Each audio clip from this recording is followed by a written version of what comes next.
Have you ever wondered what it takes to create these stunning designs that we have seen on YouTube week after week? This is the Decor and Lifestyle Center.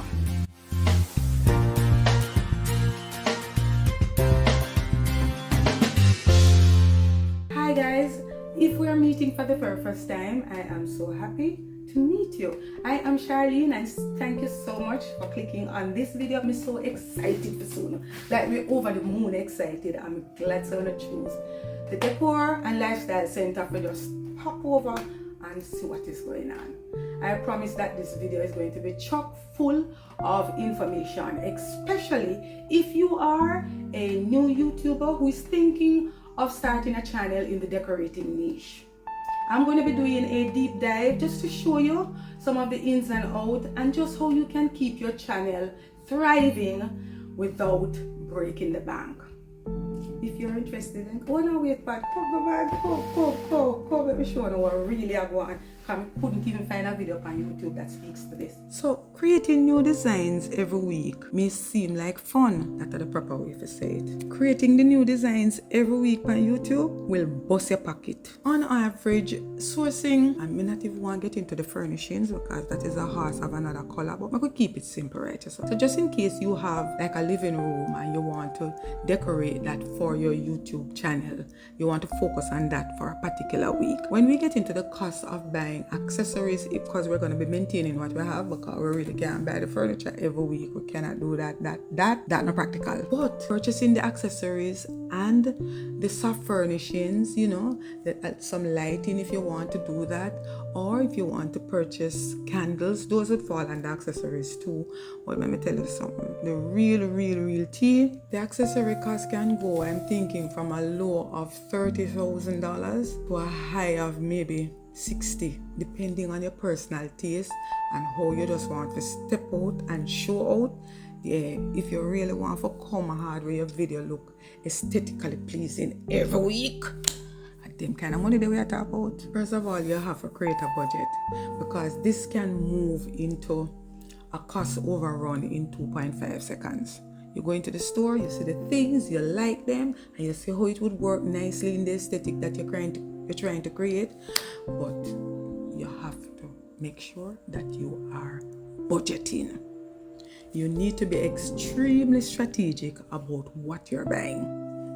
So don't get caught up when you go into the stores and you see everything that you want, and then you're in problems later on. A decent camera setup.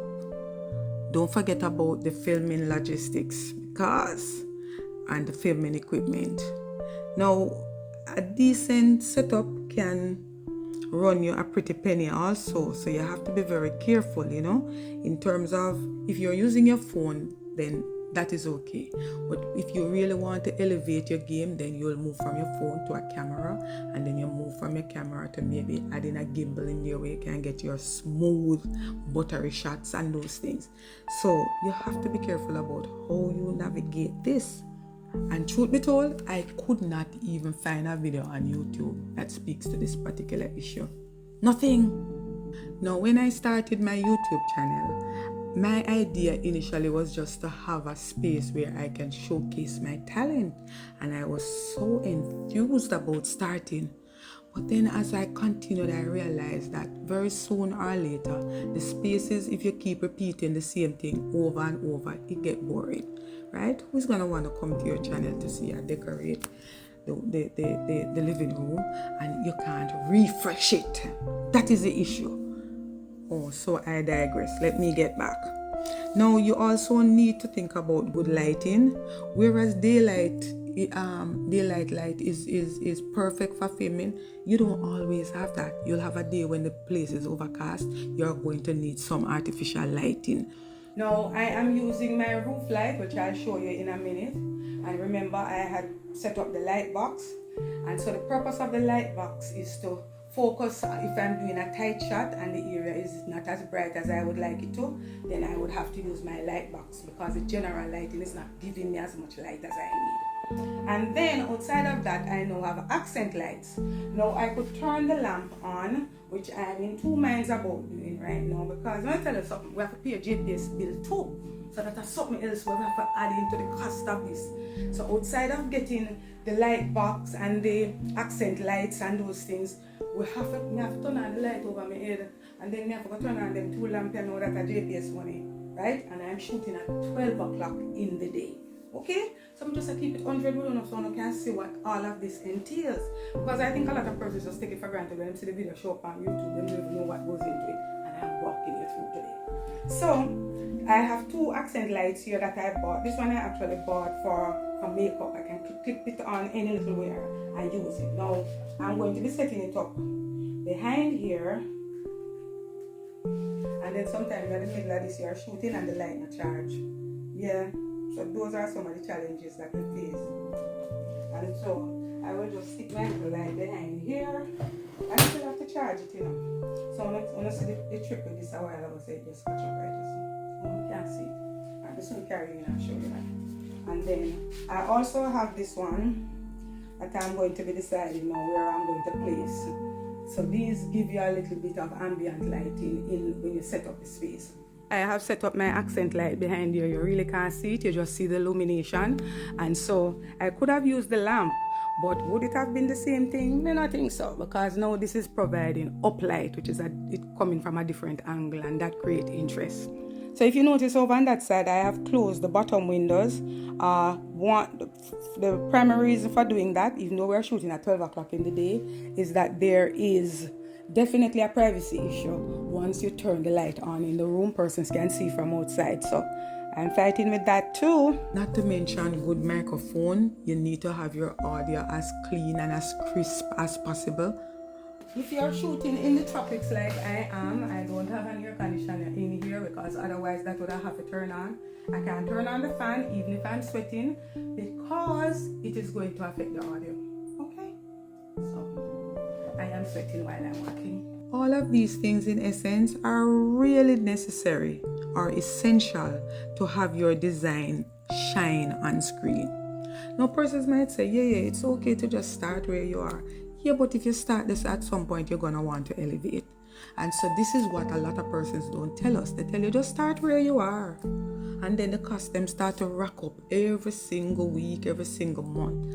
Some persons even decide that they are not even going to be filming anymore because it is just not practical. It takes too much money. It takes too much of your resources. And I could not even bother talk about the views. Because sometimes the effort where you put in and you look on the views where you get, you're like, what is going on here? And so that is part of the reason why you really have to do this simply because you love it and hope and pray that in the long run you will get some return on your investment because the investment is a lot. Based on the idea that I had, I went ahead and I cleaned the room off camera because I would be here the entire day moving around the equipment and all of that, and I am an hour and a half in and all I have done is clear the space. I did it off camera like I said, and I have set up those 2 nightstands. That's all I have done technically, and I am shooting for an hour and a half now. So let me move into the bed and then try and move to the other space. So one of the biggest challenges that I have, and I've spoken about it many times on the channel, is the need for space. Now, space to store the items after you've bought them, because remember, if you're going to be buying accessories, let me not even say every week, let's even go to every month, you're going to be buying accessories. And like me say, we can always use what we have, but if you want to keep the content fresh and exciting, you can't keep reusing the same sitting way you have. And also decor go. And that are the harsh reality of starting the YouTube channel that nobody is speaking about.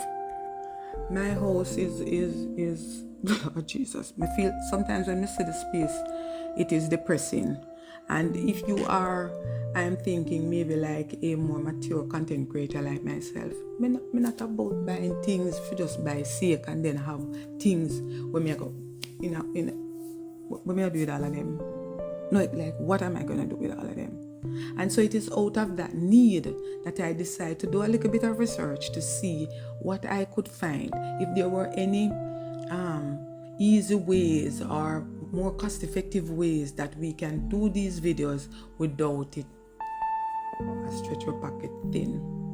So these things right here, these plastic bags, the comforter and the pillowcases and the cushions came out of this bag. And then over here, so it's some flowers that I took down. I wasn't quite sure what I was going to be doing, so I took down some stuff, and so I'm going to have to put these back. Over here, so is the mother of all garbage. So I have this too, and I constantly have to be working at this space because it is housing too many things. See? All different kind of sitting house over here. So some of them YouTube and some not quite. Had an event and came back in with these. So this board that you see here, so I need to move it out. But it has a designated space, so it's just that I haven't gotten around to doing it yet. But yeah, YouTube, fabric, vases, behind the shelf here, so the store. Hold on. Oops, I hope you can see. So you have things stored behind here. You have things stored up here, so I had the light box stored up here, so there's no point in moving the ladder because I'm gonna have to pack it back. So this is on top of my son's closet. We have Christmas decoration up there, so, and then let me show you the other room in a bit. And then here is another storage area. This is another room. I tell you who room this, but this is another room. And then up on top there now is where I would keep like my white comforters, my white pillow shams, and then in this glass area right here, I'm gonna show you. This is another area that I'm storing stuff. And this is only a half of it. Truth be told, if you are decorating from home on an every week basis, then it is definitely going to be eating up some of your footprint in your house. It is going to be eating up some of your real estate, because in a very short time you'll be bursting out at the seams with all the things that you've collected. Now let's get into some alternatives here that can help us, to figure this out in a more realistic manner. If you're focusing, well, let me tell you what I did, which one of the things that I have done that I have not regretted is that my channel name, I was very intentional about calling it the Decor and Lifestyle Center. Okay, Decor Style. So remember that this video is about the shooting process of creating these videos on YouTube. Now, under normal circumstances, this would have to be earned because we can't show up on YouTube and look chaka. I'm just showing you how that process go. So keep in mind, all of what you're watching, it is about the process. Am I going to be earning this today? No. We're not process today because we have another space to go. So we're not pressing this, okay? So, alright, so this is one. The other thing I wanted to show you is that it is always best to assemble all the,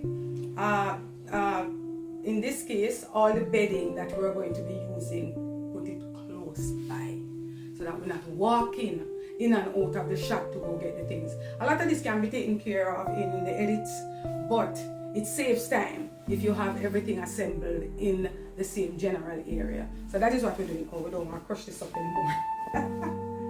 Oh, child. So let's just put this aside. We don't want to put any more lines in this. And then I normally like to line them up in order of how they are going to be used. So the last thing that would come out that I would pack up here is the cushions. Right? So the comforter would be on top. And then we'll put the pillowcases here. And then we'll constantly have to be moving our camera to get the right angle for what we're shooting. So this is real. Alright, let's record. A lot of times too, when we are going through the process, we'll even forget to press record. So you will go and set up the entire shot, and when you take a stop, nothing is there. I have also decided to infuse some store tours into my channel. That has helped me, one, to create my shooting angles, and 2, to be able to just augment the content that I have every week. So I'm not decorating every week. I try to save some coins over here, because it has helped me to diversify my content in such a way that I'm able to provide the viewers with where they can get a sale going on, where they, if you're looking for a particular item, you can watch a video and get updated as to what is available in that particular store.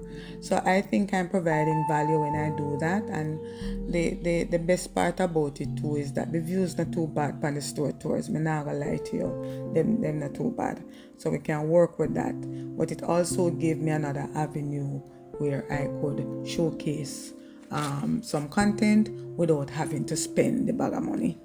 But the lifestyle aspect of it will allow me to infuse some amount of my life in terms of creating a video. So I'm not decorating every week, even though the decorating is my absolute love. But then it needs to make sense, so we have to balance up the picture.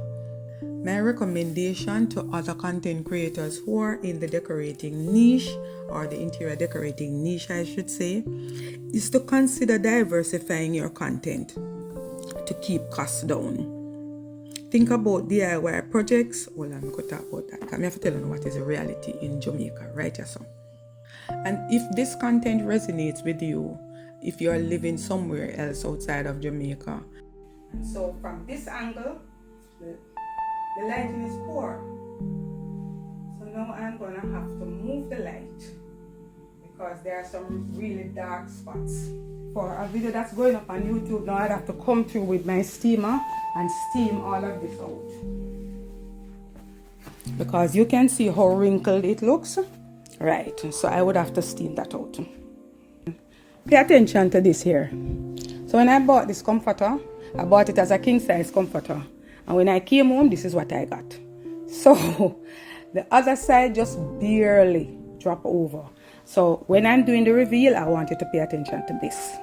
And you're finding it very easy, or a little easier than us here in Jamaica, to do these decorating videos on YouTube every week. Just tell me me open to learning, just like how I try to transfer the information to you. I want this to be a symbiotic relationship where I am learning from you and you are learning from me. Ordinarily, in order to make the bed look stylish, I normally would use 4 pillows, right? And so these are all regular pillows that we use on the bed. You think I'm going to buy no new one? No. So we're going to do this, and we're going to do this. Another way that you could possibly think of doing, of keeping your costs down, is to do DIY projects. Now, sometimes when we look on the views on my channel for the DIY projects, I can't even do the DIY alone. I have to incorporate the DIY into the videos. If me ever do it alone, when I look on the views, let me tell you, it tantamount to you just bawling. And that is why you have to do this, because you love it, and you're not necessarily chasing the algorithm. So another way that we save money when we're doing the designs for YouTube is that we not cut our floral picks. We don't cut them, because you might have to do another video and you might require to use the same floral pick. So what we do is bend them, and we just put them in the vase. The next time we need to use it, we just take them out, straighten it out, and if it's a longer floral arrangement, then that would just be ideal, you know. But this is another cost-effective way that we can save money, or that we really do save money. Not can we save money right here. Everybody want to do well. Everybody want their channel to do well. But in this case, in the decorating niche in Jamaica, we have to be careful about how we do it. Now, I think one of the advantages of living, say, somewhere like in the US is you have dollar stores that you can go in and get the things relatively cheap. We don't have a dollar store, yes, sir. We don't have none. And then the other thing is too, that sometimes I have seen it, where content creators will use the accessories and then they can return it to the store. We don't have that option. That option is not available to us. We don't have thrift stores here where, you know, you can get the things cheaper and still use it to create a design and it can look aesthetically pleasing. We don't have no thrift store here, my dear. Salvation Army, for the most part, is what we have. I wish I could tell you with any level of confidence that if you were to do DIYs and of course do thrift store shopping and flips, that those things would be budget friendly. They are, but we don't have that alternative here. And if it was, then it would be a nice way to engage with your audience and then you'll be reducing the cost and the need to constantly purchase new things. I know that there might be persons who will be willing to say, why don't you just use what you have? You can use what you have so often and no more. After a while, your creative juices doesn't flow around that anymore because you get tired to use the same things over and over. And anybody can say without a shadow of a doubt that I am very good at repurposing the things that I have, and I have reused them. I have slip covered. I have used the old pieces. I have used them in different ways with the double duty decor. And listen, it is, and it's not that we're running out of ideas. It's just that it is costing so much to keep the ideas running. So, by understanding these costs, you'll be better prepared to create a sustainable channel. Whether you are a seasoned decorator or you're just starting out, these insights will help you to plan your content wisely and keep your passion alive without breaking the bank. As I wrap up, I want to thank you so much for sticking to the end of this video, and if you found any insight here, anything that's helpful, then please remember to give me a thumbs up. I mean, all data decrease stuff. So let me tell you, it is a really daunting position right here now on YouTube, but I continue to strive to keep going. Remember to give me a thumbs up and subscribe for more tips on interior decorating and channel growth. What are your thoughts on the cost of running a decorating channel? Share your ideas with me in the comment section below. Until next week, walk good, and I look forward to seeing you.